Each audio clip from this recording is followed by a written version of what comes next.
Boa noite, irmãos. Mais uma quarta-feira em que a gente tem a oportunidade de continuar aprendendo a respeito da palavra do Senhor. E nessa quarta-feira nós continuaremos com a série a respeito da Igreja de Cristo.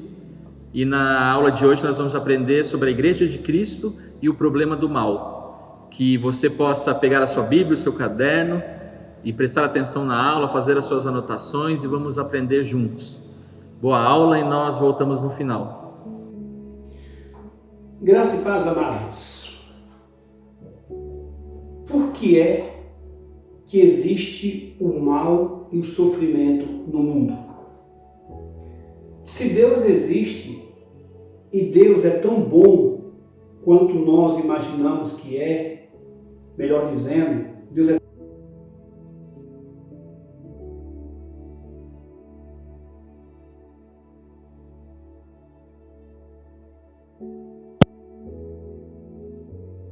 a terra, o mal caminha ao lado do homem.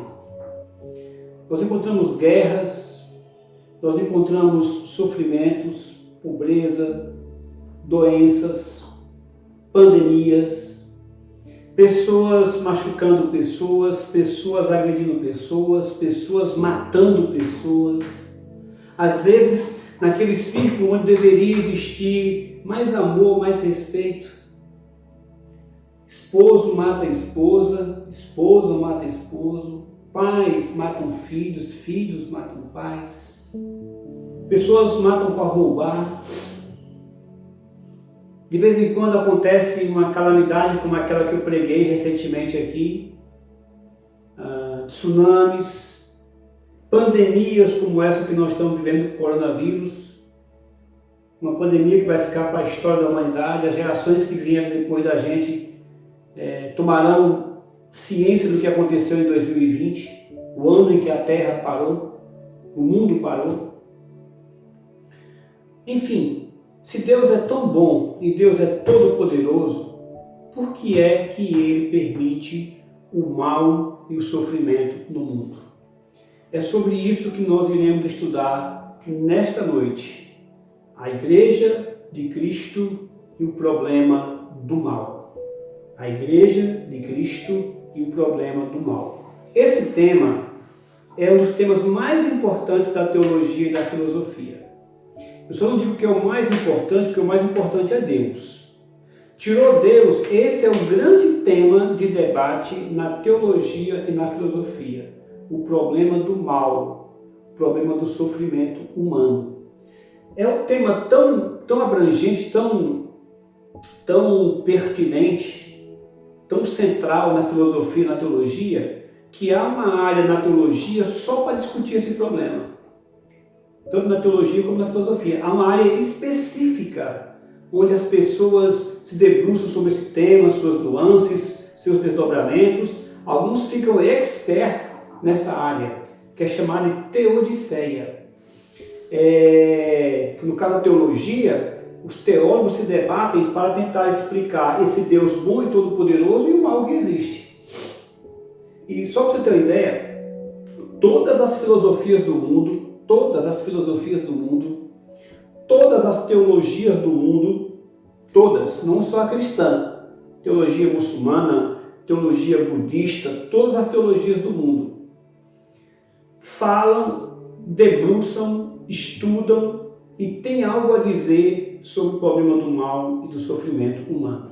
Então veja que é um tema muito abrangente. No cristianismo, nós temos grandes teólogos que escreveram muito sobre isso. Muito. Isso desde os primórdios. Aliás, se você for na Bíblia, e é claro que nós usamos sempre a Bíblia, esse é um dos temas presentes em toda a Bíblia. Nós temos livros na Bíblia que foi escrito para tratar desse tema, do problema do mal. Quer ver um exemplo? O livro de Jó. O livro de Jó foi escrito para tratar desse problema. E no caso da Bíblia, no caso dos cristãos e da própria Bíblia, a dificuldade é maior ainda. Por quê? Porque nós cremos num Deus todo-poderoso, um Deus bondoso que nos ama. E como é que vamos conciliar um Deus bondoso, todo-poderoso? Como é que vamos conciliar um Deus bondoso, todo-poderoso que nos ama, com o sofrimento e o mal que bate na nossa porta? essa semana tem sido um pouco difícil para nós, para as nossas igrejas, porque o coronavírus, que já vinha batendo na nossa porta há alguns meses, agora está bem próximo da gente. E todos ficamos com medo, ficamos receosos, porque o mal está batendo na nossa porta. Morrendo 1.200 pessoas por dia no nosso Brasil, no nosso país. Não sei quanto é que está o número agora de óbitos, mas me parece que passou de 40 mil, eu não tenho acompanhado. Enfim, como explicar isso, nós que somos cristãos? Como é que eu consigo conciliar a minha fé num Deus Todo-Poderoso, num Deus Todo-Bondoso e o mal que bate à minha porta? Meus irmãos, esse é um tema tão importante que muitas pessoas perdem a fé justamente nesse problema. Tanto aqueles que se debruçam e estudam sobre isso, quanto aqueles que não se debruçam, não estudam, mas quando o problema chega na sua porta, a primeira coisa que eles fazem é jogar Deus fora, é descartar Deus como se Deus não existisse. Isso aconteceu, por exemplo, com os judeus no Holocausto judaico. Muitos judeus dizem que hoje Israel é um país de grande número de ateus por causa do Holocausto, por causa do sofrimento que os judeus passaram no Holocausto nazista. 6 milhões de judeus mortos no mundo todo, 6 milhões de judeus mortos. Os judeus sobreviventes perderam a fé, porque eles não conseguem conciliar aquele sofrimento com Deus. Bom, eu não sei quantas pregações, quantos estudos eu irei dar sobre esse tema. Eu estou aqui hoje introduzindo para você esse tema. Repito, é um tema muito profundo, é um tema da teologia, um tema da filosofia e requer muitas outras aulas nesse tema. Mas hoje eu vou dar essa introdução, mas muito mais do que essa introdução, eu quero trazer para nós nesta noite que, em relação ao problema do mal, ao problema do sofrimento humano, o pastor Helder costuma dizer que para estudar isso como cristão, você tem que ter, em primeiro lugar, 3 atitudes que devem ser evitadas. Quando você vai estudar sobre o problema do mal, o problema do sofrimento humano, nós que cremos em Deus, a primeira coisa que tem que colocar na sua cabeça é evitar 3 atitudes que eu considero danosas para o cristão, nesse estudo do sofrimento do mal. A segunda coisa que eu vou mostrar para os irmãos são 5 verdades eternas. Então, 3 coisas que devem ser evitadas, 5 verdades eternas acerca desse tema e, por último, 3 promessas benditas.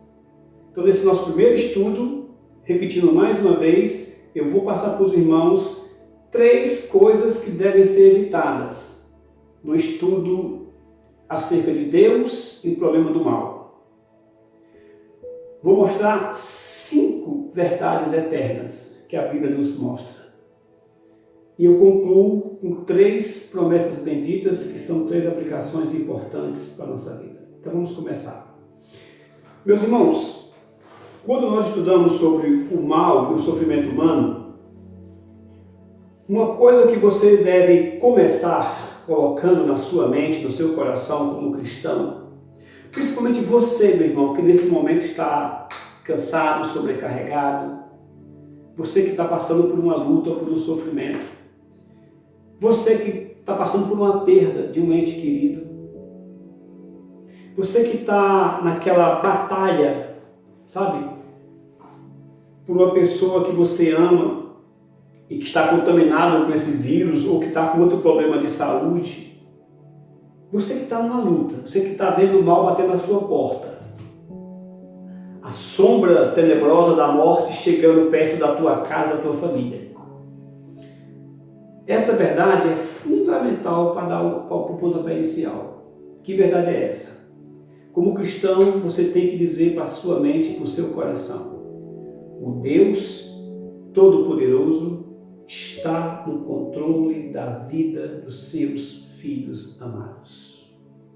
O Deus Todo-Poderoso está no controle da vida dos seus filhos amados.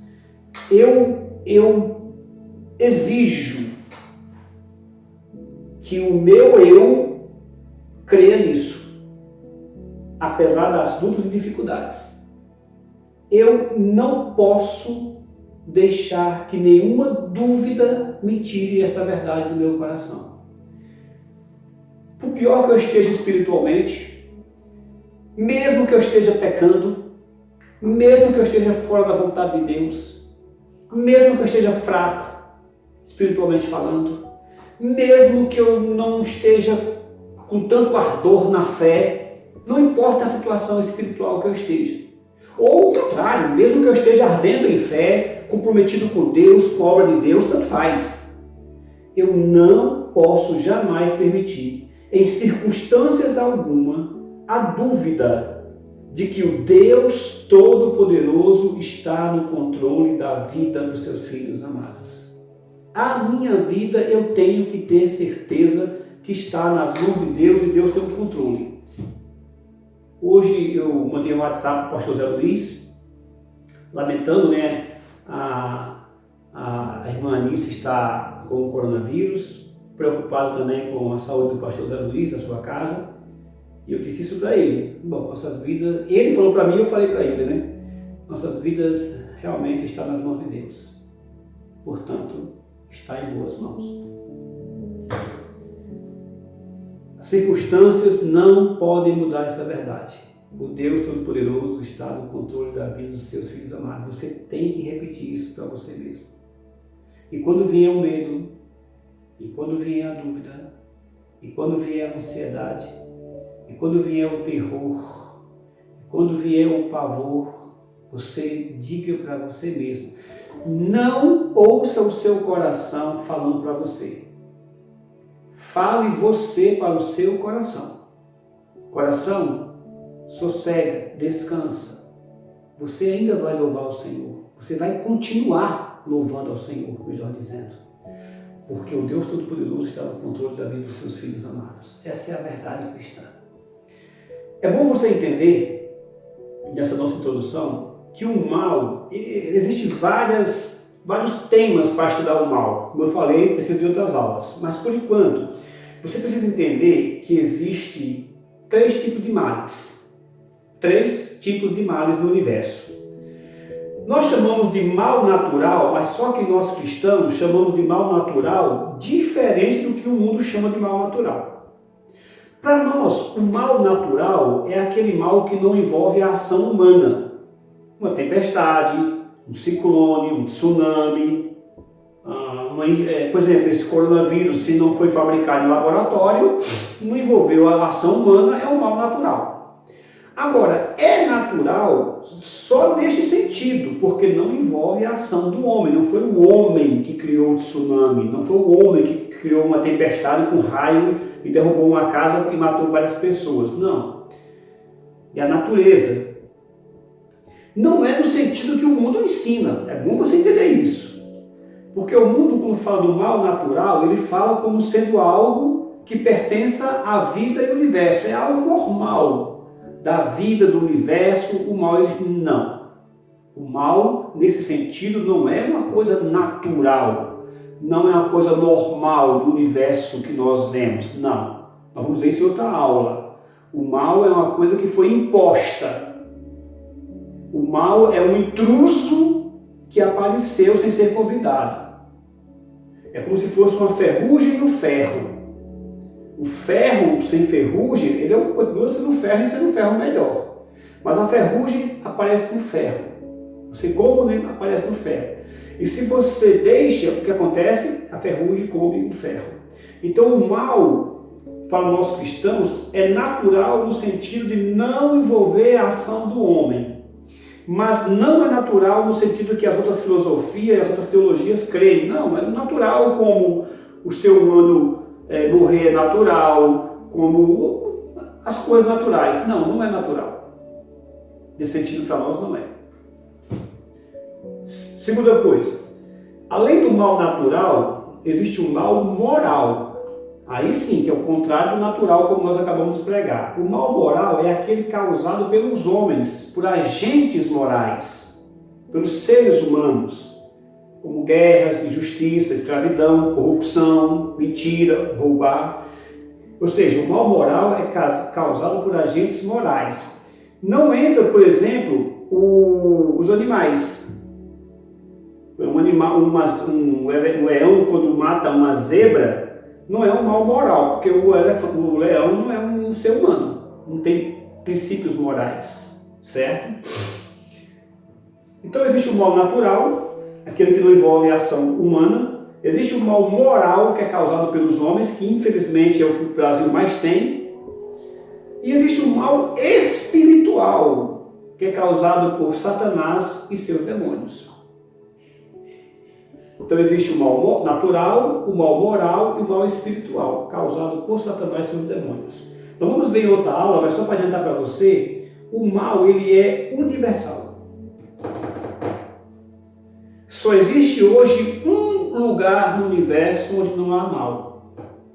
Só existe um lugar no universo onde não existe mais o mal, que é no céu, onde Deus está, onde Cristo está, onde o Espírito Santo está. No céu, ou paraíso, como nós chamamos, é o único lugar em todo o universo onde não existe mais o mal. Onde Deus vive e reina. Fora este lugar, que pode ser até uma dimensão, todo o universo onde você for vai encontrar o mal. É por isso que as outras filosofias acreditam na eternidade do mal. Isso, nós vamos ver tudo isso em outras aulas. Só para você entender isso agora. Se você for no fundo do mar, vai encontrar o mal. Nas profundezas. Se você for no universo, no espaço, você vai encontrar o bem, você vai encontrar o mal. Dentro de nós mesmos, há o bem e o mal, nós seres humanos. Até nós cristãos, há o bem e o mal. Se você for para o mundo espiritual, há o bem e há o mal. Então, o mal, ele é universal nesse sentido. Só há uma exceção, que é o paraíso. Agora, eu falei para os irmãos que nessa primeira aula eu não quero fazer uma coisa pesada, filosófica, muito pelo contrário. Quero trazer aqui uma palavra de esperança, de ânimo, como eu venho pregando aqui para os meus irmãos. Até porque eu também estou precisando. Hoje mesmo nós estamos bem preocupados, porque o meu filho está cercado de pessoas que já foram testadas positivo para coronavírus. E o Eric é grupo de risco, né, meu menino? Tenho pedido oração a todas as pessoas que eu tenho contato via WhatsApp, mídias eletrônicas, eu tenho pedido oração por ele.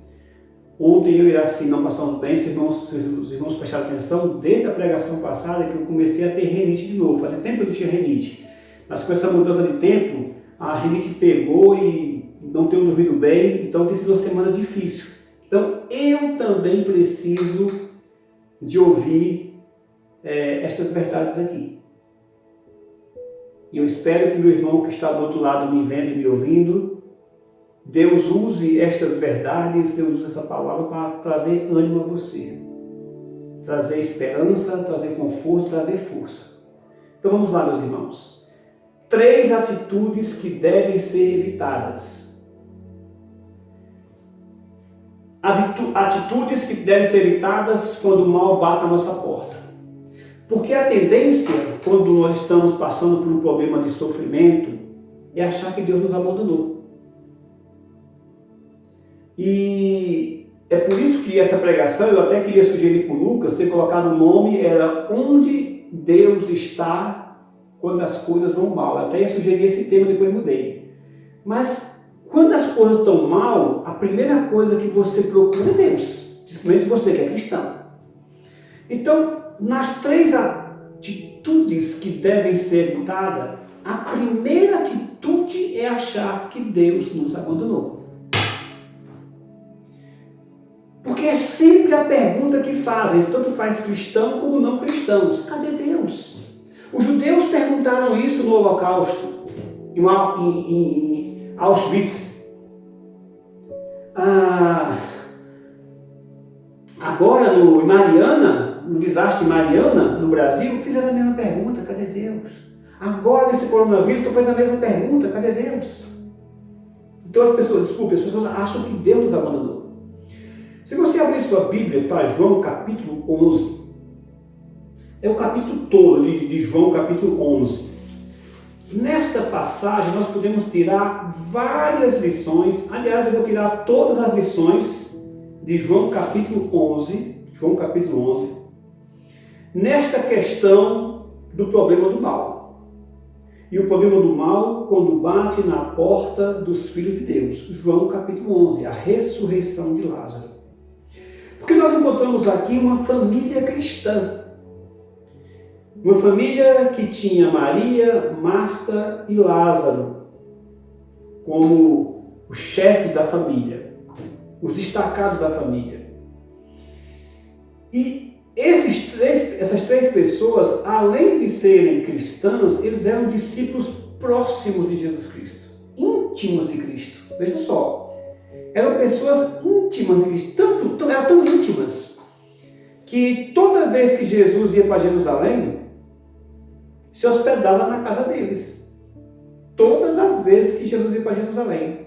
Se você olhar na última semana de Jesus, em Marcos, a partir do capítulo 12, 13, quando Jesus entra em Jerusalém, não precisa abrir não, vou só citar para você. Quando Jesus entra em Jerusalém, ele passa a sua última semana na terra, indo toda noite para a casa de Lázaro, toda noite. Porque a casa deles é aquela casa que fica em Betânia. E se você vê nos evangelhos, Jesus sempre que ia para Jerusalém, saía para se hospedar, para dormir em Betânia, que ficava a 3 quilômetros de Jerusalém. 3 quilômetros. Era a propriedade de Marta, Maria e Lázaro. Devia ser uma propriedade enorme. E Jesus então passava o dia em Jerusalém, no templo, ensinando. Quando era de noite ia para Betânia, para a casa deles, dormia lá, se hospedava lá. Sempre Jesus se hospedou na casa deles, todas as vezes que foi para a Judéia. Todas as vezes. Então, em Marcos capítulo 11 em diante, que é a entrada triunfal de Jesus, você pode acompanhar isso. Ele passa o dia trabalhando, quando chega às 5 horas da tarde, 4, 5 horas da tarde, vai para Betânia e lá fica. Muito bem. E João capítulo 11 narra a morte de Lázaro. Um amigo íntimo de Jesus, muito próximo de Jesus, e que o mal bateu na porta deles. E a primeira pergunta que a família de Lázaro fez foi: onde está Jesus? É achar que Deus os abandonou. Se você olhar o versículo 21, de João capítulo 11, versículo 21, quando Jesus chega na casa de Marta, Maria e Lázaro, 4 dias depois já do sepultamento, e chega a notícia que Jesus chegou até lá, as pessoas avisam para ela que Jesus chegou. No versículo 21, Marta vai até Jesus e diz: Senhor, se estiveras aqui, não teria morrido meu irmão. É a frase de Marta para Jesus: se o Senhor estivesse aqui, meu irmão não teria morrido. Em outras palavras era: o Senhor nos abandonou. E esse é o primeiro sentimento que vem na nossa cabeça, achar que Deus nos abandonou. Marta esquece o que Jeremias 23 fala. Até é fácil decorar, né? Jeremias 23. Acaso sou Deus apenas de perto, diz o Senhor, e também não de longe? É claro que Deus jamais nos abandona e jamais nos abandonou. Lembra que Jesus falou? Onde 2 ou 3 estiverem reunidos no meu nome, eu estou com vocês, para todo sempre, até a consumação. Eis que estou convosco todos os dias, até a consumação do século. Promessa de Jesus, Mateus 28:20, naquela grande chamada que eu falei recentemente aqui em outra pregação. E nesse caso aqui, no nosso caso de cristãos, não é nem que Deus não está presente. Pelo contrário, Deus não só está presente, como está vivendo conosco. Mais do que isso, habitando em nós. João, capítulo 14, versículo 16 e 17, um pouquinho para frente, ele vai dizer exatamente isso. E eu rogarei ao Pai, e Ele vos dará um outro Consolador, a fim de que esteja para sempre convosco. O Espírito da verdade, o Espírito Santo, que o mundo não pode receber, porque não vê nem o conhece. Vós o conheceis, porque Ele habita convosco e estará em vós.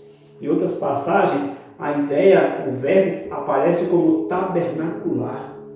O Espírito Santo que tabernaculou em vocês. Vocês agora são o tabernáculo, a morada do Espírito Santo, a morada de Deus agora são vocês. O seu Espírito, o seu coração.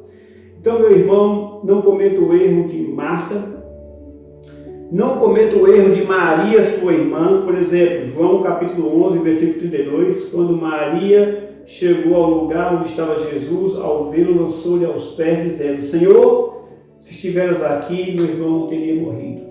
Essa é a primeira coisa que você tem que evitar quando enfrentar uma luta, quando enfrentar um problema, um sofrimento, um mal. Achar que Deus te abandonou. Nunca pense isso. Nunca. Os homens podem falhar contigo, a igreja pode falhar contigo, tua família pode falhar contigo, as pessoas que você ama podem falhar com você, mas Deus jamais. Ele nunca, nunca nos abandona. Segunda coisa que você tem que evitar nesse estudo sobre o problema do mal, ou quando o mal bater na tua porta, é achar que Deus se atrasou. Achar que Deus chegou atrasado. Que foi o caso deles aqui também. Por exemplo, olha o versículo 3. Quando eles mandam chamar Jesus, mandaram, pois, as irmãs de Lázaro dizer a Jesus: Senhor, está enfermo aquele a quem amas. Versículo 3. Ao receber a notícia, versículo 4, disse Jesus: esta enfermidade não é para a morte, e sim para a glória de Deus, a fim de que o Filho de Deus seja por ela glorificado. Ora, amava Jesus a Marta e a sua irmã e a Lázaro. Quando, pois, soube que Lázaro estava doente, ainda se demorou 2 dias no lugar onde estava. Existem coisas que nós pedimos a Deus que é para ontem. Eu tenho coisas que eu pedi a Deus que já fazem 20 e tantos anos que eu peço. Quando eu pedi a Deus, era para ontem. Isso há 20 anos atrás. 20 anos depois, eu percebi que aquilo que eu pedi a Deus não aconteceu ou não está acontecendo porque Deus se atrasou. Que é o que muitas pessoas pensam. Puxa vida, E tem hora que você deixa de orar porque acha que o tempo de Deus ajudar já passou. O tempo que dava para Deus consertar já passou, não dá mais. Era para Deus ter ajudado lá atrás, agora não dá mais. Em outras palavras, você está consciente ou inconsciente dizendo que Deus se atrasou. Jesus demora 2 dias. Se tinha uma coisa que Lázaro não tinha, era tempo. Quando as irmãs mandaram chamar ele, Senhor, está enfermo aquele que... Era para Jesus, na cabeça das irmãs, Jesus tinha que resolver, Jesus, o próprio Deus, de propósito, se demorou 2 dias. E ele chega a dizer que aquela enfermidade não era para a morte, e sim para a glória de Deus. Guarde isso aqui, que isso aqui é importante, depois vamos tratar sobre isso aqui. Existem algumas enfermidades, algumas lutas e até algumas mortes que são para a glória de Deus. Não sei se foi na Cielo que eu falei ou se foi em outro local. Se foi em outro local, tudo bem. Se foi na Cielo, eu vou repetir. Deus salva da morte e Deus salva pela morte. Não esquece disso. Deus tanto salva da morte como salva pela morte. Lázaro é um desses casos que literalmente foi salvo pela morte para a glória de Deus. Como Tiago, primeiro discípulo de Jesus, irmão de João. Muito bem. Ele demora mais 2 dias. Quando chega lá, e ele chega até a dizer o seguinte, por exemplo, João capítulo 11, versículo 14 em diante, 15 em diante.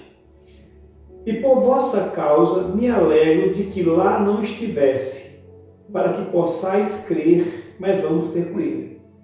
Eu me alegro por não ter atendido a oração de Marta e de Maria para ir lá em Lázaro quando elas me oraram a mim. É isso que ele está dizendo. Jesus está dizendo, eu me alegro de não estar lá, de não ter atendido o pedido de Marta e Maria quando elas me solicitaram o pedido, quando elas oraram, quando elas rogaram. Quando Jesus chega, no versículo 17, chegando Jesus, encontrou Lázaro já sepultado havia 4 dias. Essa é a segunda coisa que você tem que evitar. A segunda atitude que você tem que evitar em relação ao sofrimento, ao mal, quando bate na nossa porta. Achar que Deus se atrasou. Deus nunca se atrasa na condução, na súplica, na oração dos seus filhos. Você sabe tão bem quanto eu, todo crente sabe disso, a questão do tempo Cronos, do tempo Kairos. O tempo dos homens e o tempo de Deus. O tempo da vontade humana ou o tempo da vontade de Deus. É o que está acontecendo aqui. Você não pode nunca achar que Deus se atrasou. Se Jesus tivesse me ouvido 2 semanas atrás, 2 meses atrás, eu não estaria assim. Não pense assim. Essa é a segunda atitude que você tem que evitar. Lembre-se do que Jesus fala lá em Jeremias 10, 23. Deus fala em Jeremias 10, 23. Eu sei, Senhor, que não cabe ao homem determinar o seu caminho, nem ao que caminha dirigir seus passos. Deus, Ele domina o trono do universo, e isso inclui a minha vida e a tua vida. Deus domina o trono do universo e das nossas vidas. Então essa é a segunda atitude que você tem que evitar. A primeira atitude é achar que Deus se atrasou para resolver a tua luta, o teu problema. Perdão. Primeira atitude é achar que Deus te abandonou nessa sua luta, nesse seu problema. Deus não te abandonou. A segunda atitude é achar que Deus não te abandonou, mas se atrasou. Não se atrasou. E a terceira e última atitude que tem que ser evitada é achar que Deus não pode resolver. Então, no nosso estudo como cristão acerca do mal e do sofrimento humano, a primeira coisa que nós temos que ter em mente é essas 3 atitudes que devem ser evitadas. A tua mente, o teu coração, o teu espírito fraco, pecador, vai fazer de tudo para que essas 3 coisas bombardeiem tua cabeça e teu coração. Achar que Deus te abandonou, achar que Deus se atrasou e achar que Deus não pode resolver o seu problema. Essas 3 atitudes têm que ser, repito, derrubadas por terra em nome de Jesus. Não pode haver essas 3 dúvidas no seu coração, na sua mente. Porque se houver, o inimigo vai se aproveitar. Aconteceu aqui a mesma coisa, em João capítulo 11. Achar que Deus não pode resolver. Por exemplo, se você ler o versículo 37, alguns objetaram, não podia ele, que abriu os olhos ao cego, fazer que este não morresse? Puxa, mas ele não é Deus? Ele não disse que é o Filho de Deus Todo-Poderoso? Então por que ele não pôde impedir que esse rapaz morresse, que é tão amigo dele? Até chorou, Jesus aqui até chorou quando viu a situação de Lázaro. Em outras palavras, eles estão achando que Deus não podia mais resolver o problema. Versículo 39, para você ver. Então ordenou Jesus: tirai a pedra. Disse Marta, irmã do morto: Senhor, já cheira mal, porque já é de 4 dias. Jesus disse: tire a pedra. Ele disse: não, Senhor, mas não... para que tirar a pedra? Já está fedendo, já está podre. Não tem mais solução nesse problema. Veja bem, eu estou falando de cristãos íntimos de Jesus Cristo. Pessoas que ouviram as pregações do Evangelho da boca do próprio Jesus, que comeram com ele, que hospedavam Jesus, que Jesus dormia na casa deles, amanhecia na casa deles. Pessoas que tocaram Jesus. No caso de Maria, chegou a lavar os pés de Jesus com lágrimas. Eu estou falando das pessoas mais santas do mundo, mais cristãs do mundo. Mas quando o sofrimento e o mal batem na porta, coisas que não eram para existir na sua mente, no seu coração, existiam. E se existiu no coração deles, pode existir no meu e no teu. Porque uma coisa é saber sobre Deus. Outra coisa é você crer realmente em Deus. Uma coisa é você ver o mal no mundo. Outra coisa é o mal bater na tua porta. Aí é a questão. Então essas 3 atitudes têm que ser evitadas de cara. Eu estou batendo nessa tecla porque esses 3 primeiros passos são fundamentais para todo estudo acerca do problema do mal e do sofrimento humano. Por isso que eu estou repetindo. Quais são as 3 atitudes que têm que ser evitadas? Achar que Deus nos abandonou. Segunda, achar que Deus se atrasou. Terceiro, achar que Deus não pode resolver. Está aqui um problema que ninguém pode resolver, nenhum ser humano pode resolver, nenhuma ciência pode resolver, nenhuma tecnologia pode resolver. Nem todas as mentes humanas juntos, nem todos os recursos humanos juntos, nem toda a tecnologia junto, nem todo o dinheiro do mundo junto podia resolver um problema desse de Lázaro. O homem está perdido. Não há nenhuma solução, nenhuma esperança. Mas por Deus que nós cremos, que nós conhecemos, nunca ache que Deus não pode resolver seu problema, nunca. Aquele velho jargão cristão, nunca apresente um grande problema a Deus. Apresente um grande Deus ao seu problema. É o que Jesus falou em Mateus 19, 26. Isto é impossível aos homens, mas para Deus, tudo é possível. Eu costumo dizer, isso é uma frase do pastor Helder, os nossos sonhos só se tornam esperanças perdidas quando não são os sonhos de Deus ou quando não pedimos a Deus para sonhar conosco. Nossos sonhos só se tornam esperanças perdidas quando não são os sonhos de Deus ou quando não pedimos a Deus para sonhar conosco. Em outras palavras, não há problema aqui que Deus não possa resolver. Além dessas 3 atitudes que devem ser evitadas, eu tenho que falar para os meus irmãos 5 verdades eternas quando o mal bate na nossa porta. A primeira verdade eterna que nós temos que afirmar como cristão é que Deus nunca deixa de nos amar. Nunca. Se eu te perguntar, Deus deixou de amar Jesus quando permitiu que ele fosse crucificado naquela cruz, pintasse de sangue toda Jerusalém, todo aquele sofrimento do seu filho, e Deus Todo-Poderoso ver tudo aquilo, é porque Deus deixou de amar Jesus Cristo? Não. Assim, quando o sofrimento bate na nossa porta, uma verdade eterna que eu tenho que me lembrar. Apesar dos sofrimentos, Deus nunca deixa de nos amar. Olha o versículo 3.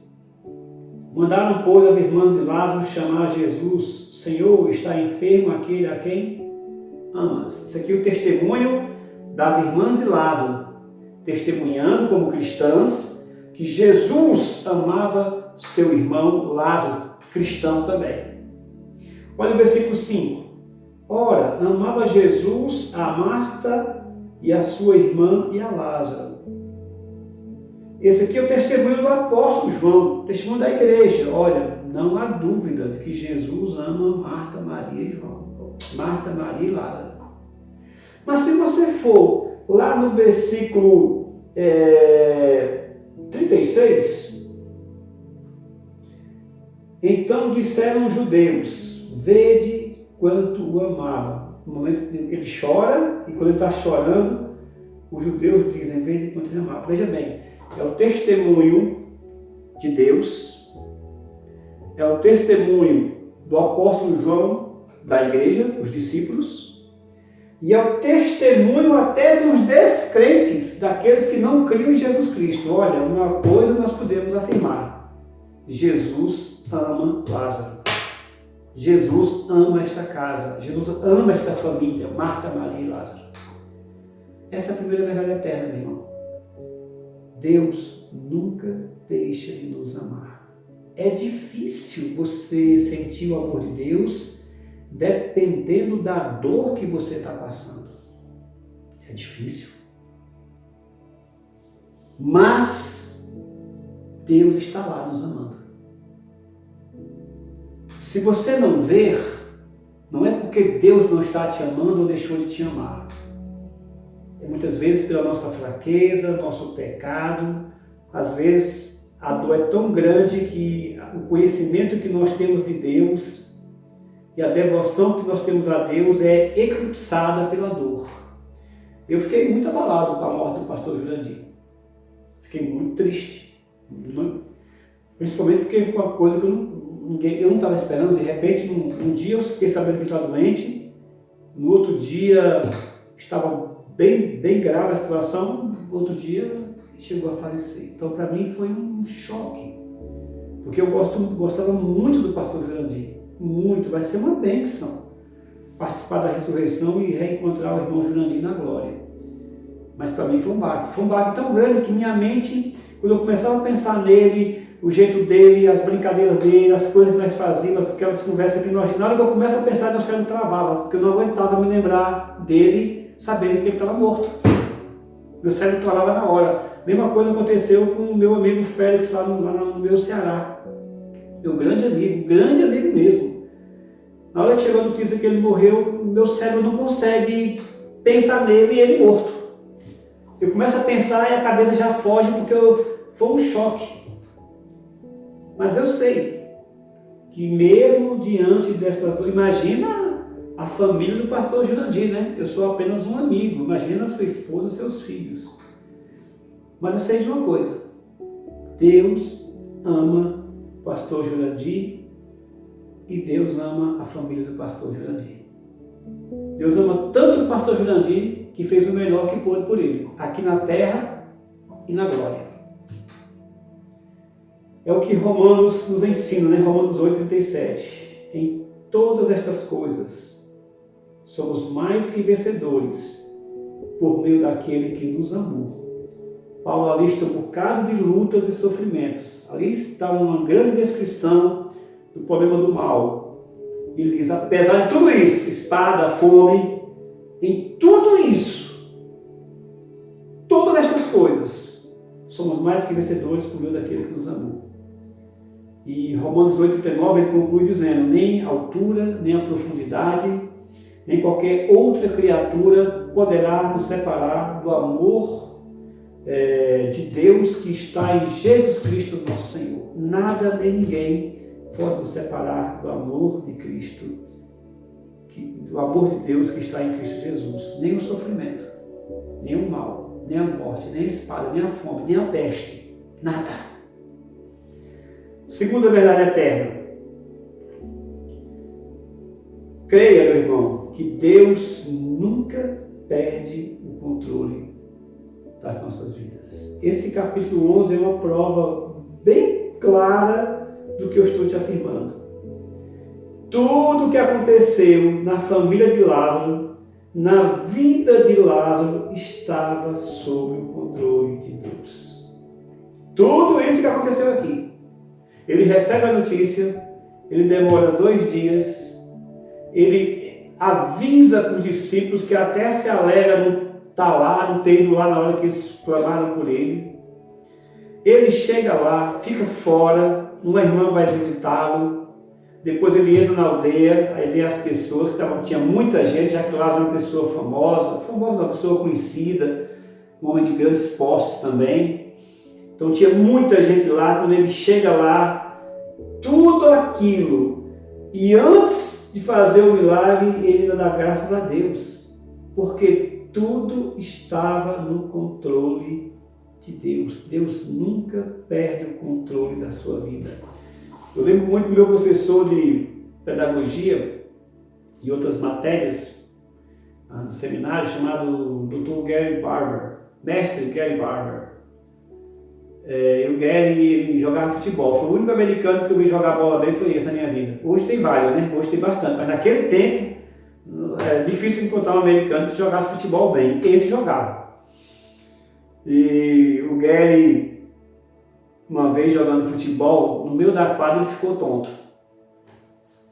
Corre, descolamento de retina. Descolamento de retina, uma coisa grave. Naquela época, ele foi para os Estados Unidos para fazer a cirurgia, para ver se tinha condições. Ele foi sério, daqui para lá foi sério. E ele contando depois que quando estava ali naquele médico para fazer o exame lá com o médico, ele caiu a ficha, disse, meu Deus, eu vou entrar agora ali naquele médico, talvez eu receba a notícia que não tem jeito, e agora eu vou ficar cego pro resto da vida. Ele era um homem dos 35, 40 anos na época, mais ou menos por aí. Novo, 35, 40 anos na época. Eu vou voltar, vou ficar cego, como é que vai ser a nossa vida? Como é que eu vou sustentar a minha família? Quem é que vai querer sustentar um missionário cego? Será que as igrejas vão querer me manter lá no Brasil? Manter um missionário cego? Olha só. E quando ele começou a pensar, que ele começou a ver a sua situação, gente, eu posso daqui a pouco estar cego pro resto da vida. Isso na hora de entrar. E de repente veio aquele desespero, aquela angústia, aquela ansiedade, e aquele sufoco. Ele disse para nós, meus irmãos, de repente, é como se alguém tivesse sussurrado nos meus ouvidos. Salmo 46, 10. Aquietai-vos e sabei que eu sou Deus. Em outras versões, sossegai e sabei que eu sou Deus. Ele disse que naquele momento, sabe, tirou aquele peso. Senhor, está nas tuas mãos, o que o Senhor decidir vai ser bom para nós. Isaías 30,15 diz, Isaías 30,15, porque assim diz o Senhor Deus, o Santo de Israel, em vos converterdes e em sossegardes está a vossa salvação.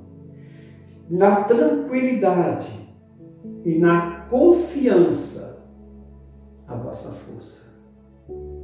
Em vos converterdes e em sossegar está a vossa salvação. Na tranquilidade e na confiança a vossa força. Terceira verdade eterna. Deus é glorificado em nossas vidas. Eu já falei que Deus nunca deixa de nos amar. Eu já falei que Deus nunca perde o controle. E a terceira coisa, Deus é glorificado em nossas vidas.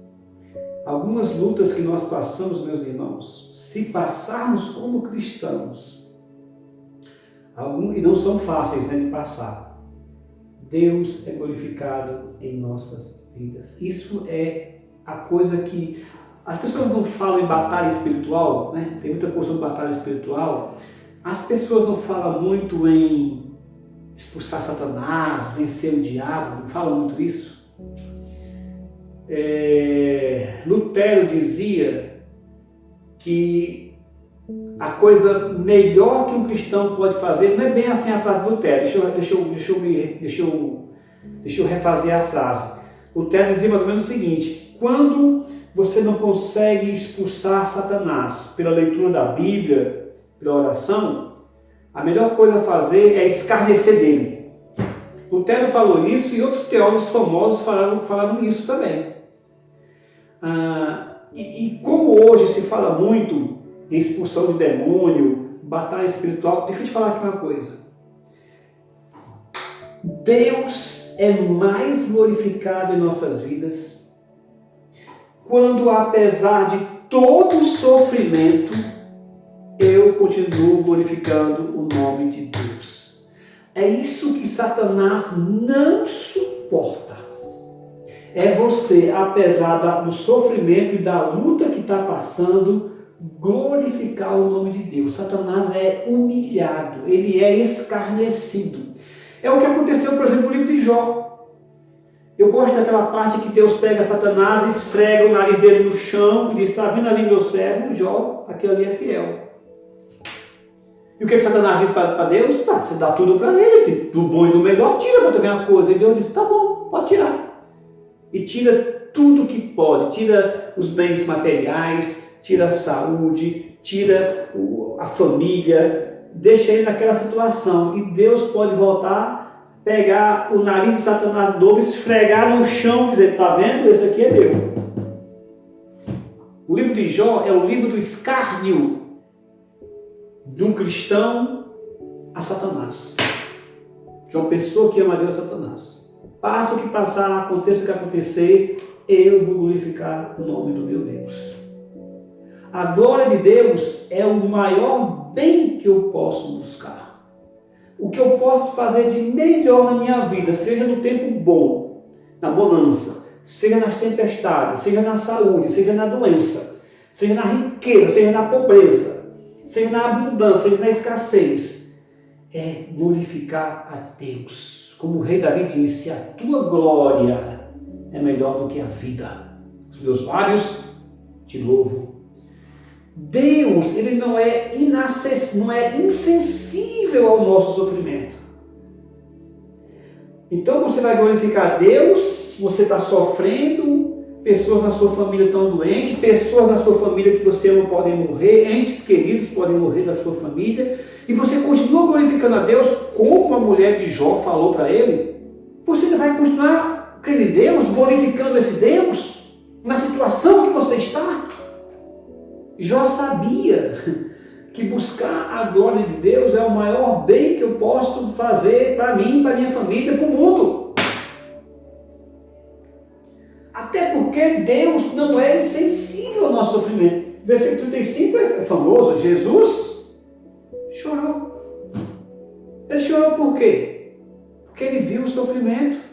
Ele viu o que o pecado fez à sua criação. Ele contemplou com seus próprios olhos o que o pecado fez com a criação dele. Que não era para ser assim. Ele não é insensível. Versículo 4, João capítulo 11, versículo 4, ao receber a notícia de Jesus: esta enfermidade não é para a morte, e sim para a glória de Deus, a fim de que o Filho de Deus seja por ela glorificado.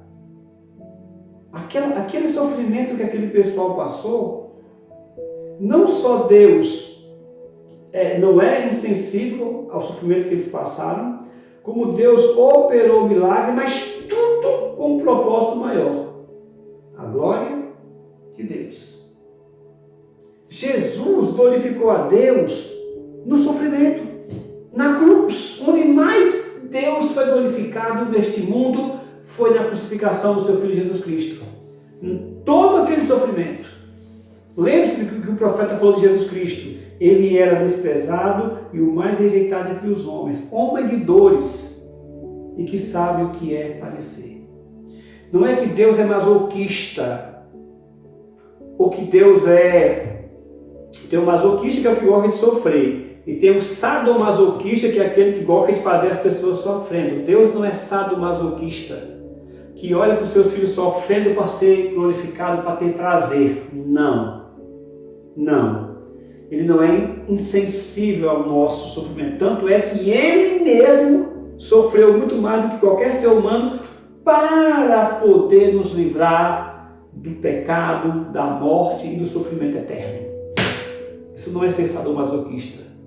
Isso é ser um Deus sábio e de amor. A quarta verdade é que nós não podemos negar uma coisa, meus irmãos. É que na nossa vida nós passamos mais tempo nas bênçãos do que nas lutas.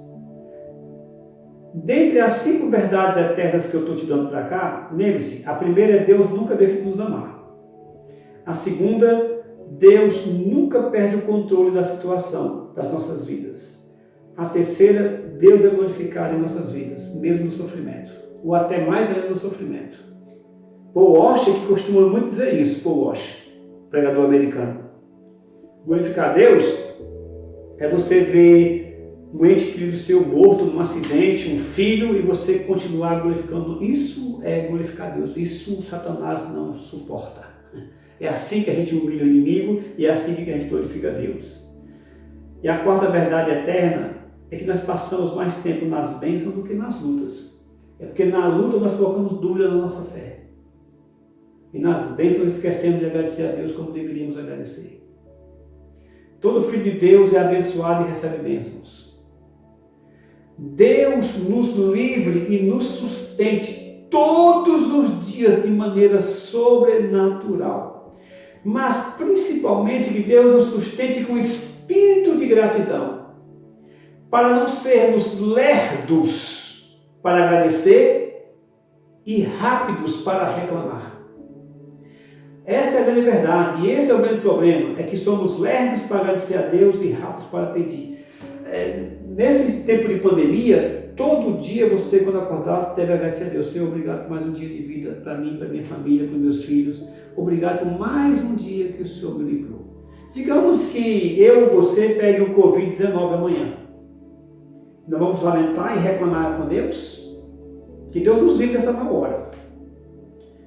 Ora, desde novembro do ano passado até agora, Deus tem me livrado. Eu tenho passado mais tempo na bênção do que na luta. Será que nós temos agradecido a Deus tanto assim, esses tempos de livramento que Ele nos dá? Será que vamos reclamar se por acaso amanhã ou depois ficarmos contaminados? Que Deus nos livre dessa má hora? Esse é um princípio eterno, uma verdade eterna. Passamos mais tempo nas bênçãos do que nas lutas. Sem contar que as lutas do tempo presente não se podem ser comparadas com a glória a ser revelada em nós. Porque quando essa luta passar, meu compadre, o tempo futuro, o paraíso, não teremos lutas nenhumas. Se aqui na Terra nós passamos mais tempo nas bênçãos, na eternidade vamos ter uma eternidade da bênção. Então dá para aguentar um pouquinho as lutas aqui. Desculpe, estou com renite. Nós temos infinitos motivos para agradecer a Deus, mas não temos motivos para reclamar de Deus. Quinta verdade eterna. Deus não é culpado pelo mal. Esse é um tema que nós vamos trabalhar mais para frente. Por que que existe o mal no mundo? Por enquanto, para não se alongar, uma coisa que nós temos que ver, que todo o mal que há no mundo, a culpa não é de Deus. A culpa é nossa. A culpa é dos homens. Deus não criou o mal. Deus não criou um mundo mal. Foi o homem que trouxe o mal para este mundo. Deus poderia virar as costas para a humanidade, ou cobrir a humanidade com aquela capa preta da morte, enterrar todo mundo, e Deus seria justo. Mas Ele não virou as costas para a humanidade. Pela sua graça e misericórdia, Ele continua sustentando este mundo e dando oportunidade aos homens. Alguns só vão encontrar Deus justamente na dor, no sofrimento e no mal. Deus usa o próprio mal para fazer com que os homens voltem-se para Ele para se livrar do mal eterno. Olha a sabedoria de Deus. E Deus não é culpado por esse mal. No reino de Deus não existe o mal. No paraíso, como eu já falei no início, não existe o mal. Só no universo humano, material. No inferno não existe o mal. Essas são as 5 verdades eternas que você tem que entender quando o mal e o sofrimento bater na sua porta. Primeira, Deus nunca deixa de nos amar. Segunda, Deus nunca perde o controle. Terceira, Deus é glorificado em nossas vidas. Quarto, passamos mais tempo nas bênçãos do que nas lutas. E quinta e última, Deus não é culpado pelo mal. Lembrando que esse último ponto vai ser motivo de uma outra aula mais para frente. Para concluir, meus irmãos, depois de vermos 3 atitudes que devemos evitar, depois de vermos 5 verdades eternas, eu quero encerrar falando de 3 promessas benditas. Quando o mal e o sofrimento batem na nossa porta. Eu não quero ser exemplo. Eu detesto ser exemplo para as pessoas, porque eu não sou. Cada vez que o tempo passa e cada vez que eu vou ficando mais velho e vou aprendendo um pouco mais de Deus, eu percebo o quanto eu sou pecador. Nessa questão do problema do mal, do sofrimento, eu posso dizer para os irmãos que eu tenho boas lições a ensinar a muita gente, na teoria, na teologia, mas principalmente na prática. Porque na minha vida eu carrego muitas marcas do mal e do sofrimento batendo na minha porta, desde criança. Oro todos os dias para Deus me livrar desses momentos difíceis, do mal e do sofrimento batendo na minha porta. E rogo a Deus que Ele me dê fé suficiente para quando eles baterem, eu enfrentá-los como cristãos. E uma das coisas que me sustenta e tem me sustentado esses anos todos são essas 3 promessas benditas, quando o mal e o sofrimento batem na nossa porta. A primeira promessa bendita: todas as coisas cooperam para o bem daqueles que amam a Deus. É fácil de falar, é fácil de pregar, mas é difícil de viver quando o mal bate na sua porta, quando o sofrimento bate na sua porta. Todas as coisas cooperam para o bem daqueles que amam a Deus. No entanto, é uma promessa de um Deus que não pode mentir. E o sofrimento que você está passando nesse momento, de alguma maneira, vai cooperar para um bem maior. Veja que ele não está dizendo em Romanos 8:28 que todas as coisas vão ser boas do nosso ponto de vista. Não. A promessa é que todas as coisas cooperam para o bem daqueles que amam a Deus. Se você ama a Deus, esta luta, este sofrimento, de alguma maneira, vai cooperar para um bem maior, para a tua vida, para a tua família, para a tua igreja e para este mundo. Sabemos que todas as coisas cooperam para aqueles que amam a Deus, daqueles que são chamados segundo o seu propósito. Quando eu estou no sofrimento, eu só enxergo o sofrimento. Quando eu estou na luta, eu só enxergo a luta. Mas, se eu tiver um pouquinho de calma e for conversar com Deus, de alguma maneira você vai entender que tudo o que acontecer na tua vida, uma vez que você é filho de Deus, vai cooperar para o bem daqueles que amam a Deus. É o exemplo de Cristo. Jesus, o Filho de Deus, passar por toda aquela dor, aquela luta, aquela morte cruel que ele passou. E diz a Bíblia que Jesus passou por tudo aquilo, Hebreus capítulo 12, em troca da alegria que lhe estava proposta depois da cruz. Ou seja, a bendita cruz de Cristo, que cooperou para o bem maior do universo. Se não é aquela cruz, se não é aquela luta, se não é aquela dor, se não é aquele mal que fizeram a Cristo, a Deus, se não é aquela crueldade que fizeram com Cristo, o universo não teria nenhuma chance para existir um bem real e eterno. Aquilo que aconteceu em Jerusalém há 2000 anos atrás cooperou para o bem daqueles que amam a Deus. A cruz de Cristo é a prova maior de que esta promessa, de que todas as coisas cooperam para o bem daqueles que amam a Deus, é verdade. Você não pode desconsiderar esta promessa, de que todas as coisas cooperam para o bem daqueles que amam a Deus. Eu não sei da sua luta, não sei do seu sofrimento, o que você já passou, está passando ou poderá vir passar. Eu sei dos meus. Mas qualquer que seja ela, qualquer que seja o problema, qualquer que seja o sofrimento, de alguma maneira Deus vai usar isto para cooperar para um bem meu e de outros. Segunda promessa. A segunda promessa bendita é que não há provação neste mundo que não possamos resistir. Por pior que seja a dor, por pior que seja a provação, por pior que seja a luta, a dificuldade, por pior que seja o mal que esteja batendo na tua porta, Deus é fiel e não permite que você seja provado, tentado além das suas forças. 1 Coríntios 10, 13. Não vos sobreveio ou provação que não fosse humana, mas Deus é fiel e não permitirás que sejais tentado além das vossas forças. Pelo contrário, juntamente com a tentação vos proverá o livramento, de sorte que a possais suportar.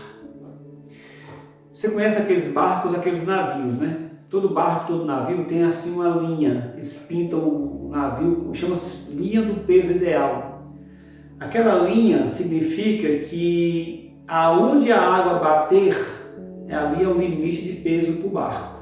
Linha do peso ideal. Está aqui um barco, está aqui a linha, né? Você vai colocando peso no barco, ele vai afundando, afundando. Quando chega a água, bate naquela linha, parou. Não pode colocar mais peso, porque aquela linha é chamada linha do peso ideal. Aquilo é o que o barco consegue suportar, barco, navio.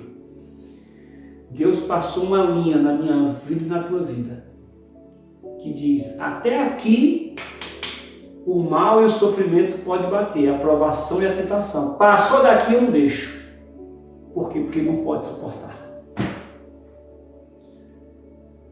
Não há provação que não possamos resistir, porque Deus é fiel e não permite que sejamos tentados além das nossas forças. Essa é a segunda promessa bendita. Todas as coisas cooperam para o bem daqueles que amam a Deus. Primeira promessa. Não há provação que não possa resistir, porque Deus não permite que sejamos tentados além das nossas forças. Segunda promessa.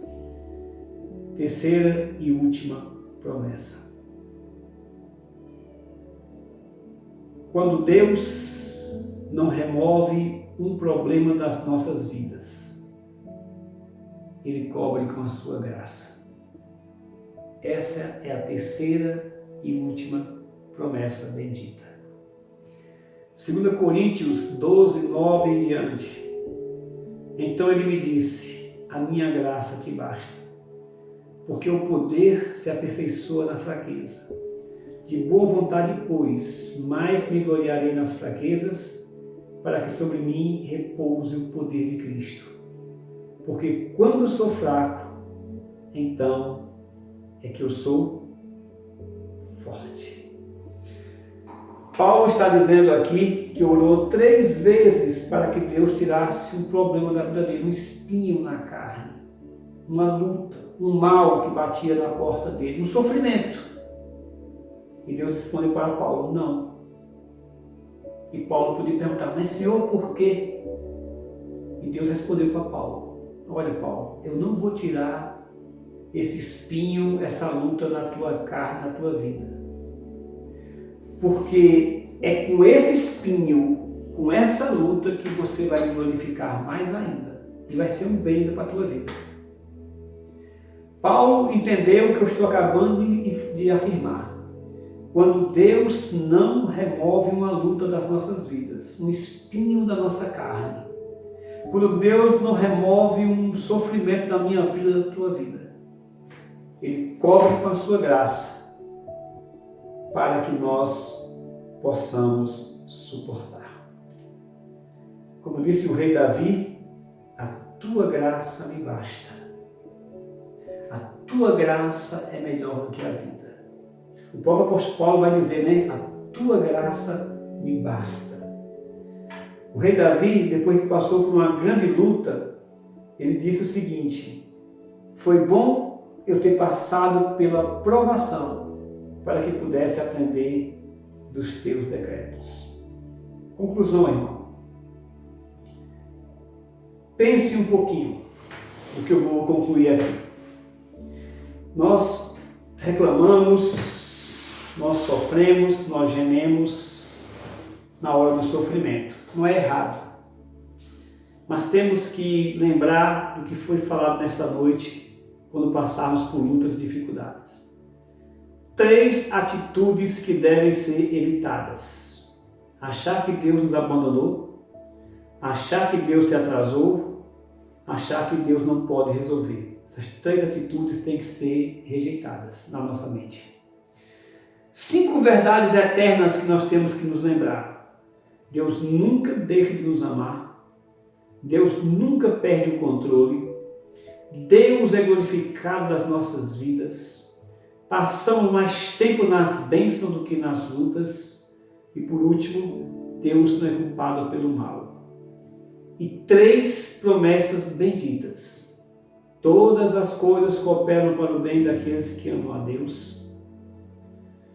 Não há tentação que não possamos resistir, ou provação que não possamos resistir, porque Deus é fiel, não permite que sejamos tentados além das nossas forças. E por último, quando Deus não remove um problema das nossas vidas, Ele cobre com a sua graça. Lembre-se que o próprio Deus é quem dá testemunho de tudo isso que eu falei aqui, na Bíblia e na prática. Porque para que nós tivéssemos luz, Jesus veio para um mundo de trevas.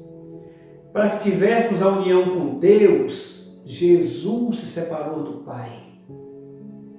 Para que possuíssemos a sabedoria, Jesus se fez ignorância. Para que nos revestíssemos da inocência, Jesus se fez pecado por nós. Para que Deus estivesse em nós, Jesus ficou longe dele. Portanto, meu irmão, minha irmã, nunca pergunte onde está Deus quando as coisas vão mal. Pergunte onde está seu coração e sua fé quando as coisas não estiverem tão bem. Eu encerro citando Jeremias 29, 11 e 13. Diz o Senhor Deus o Todo-Poderoso: eu é que sei que pensamentos tenho a vosso respeito, diz o Senhor. Pensamentos de paz e não de mal, para vos dar o fim que desejais. Então me invocareis, passareis a orar a mim, e eu vos ouvirei. Buscar-me-eis e me achareis, quando me buscar de todo o coração. Portanto, diz o Senhor Deus: não temas, porque eu sou contigo. Não te assombres, porque eu sou o teu Deus. Diz o Senhor: eu te fortaleço, eu te ajudo, eu te sustento com a minha destra fiel. Porque eu, o Senhor, teu Deus, te tomo pela tua mão direita e te digo: não temas, que eu te ajudo. Deus abençoe. Amém. Glória a Deus por mais essa aula. Que o Senhor abençoe a vida do pastor Helder e que eu e você possamos continuar aprendendo, pesquisando, buscando na palavra e aplicando tudo aquilo que a gente tem aprendido nesses dias. A nossa programação dessa semana continua. Amanhã, quinta-feira, nós teremos mais um vídeo aqui no nosso canal do YouTube às 10 horas da manhã para os juniores, pré-adolescentes e adolescentes. Essa série Te Faça um Desafio, ela continua então nessa quinta-feira, que você possa acessar, que você possa compartilhar esse vídeo. Na sexta-feira nós teremos a convocação da oração, ali nos grupos do WhatsApp, e também teremos à noite a live dos adolescentes. Então às 19h30 no Instagram do Identidade, que é identidade.cieb, você pode acessar ali também e acompanhar essa live que acontece às 7h30 ali no Instagram. No sábado, como é o último sábado do mês, nós também teremos uma live dos casais. Então, que você possa acessar o Instagram da igreja, Cieb Caçapava, e assistir e acompanhar essa live junto com a gente.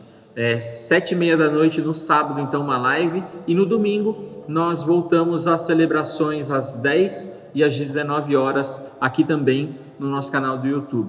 Que Deus te abençoe, que Deus continue transformando a sua vida, que você possa continuar buscando a respeito dessa verdade que liberta. Em nome de Jesus, que Deus te abençoe, tenha um restante de semana na presença do nosso Deus.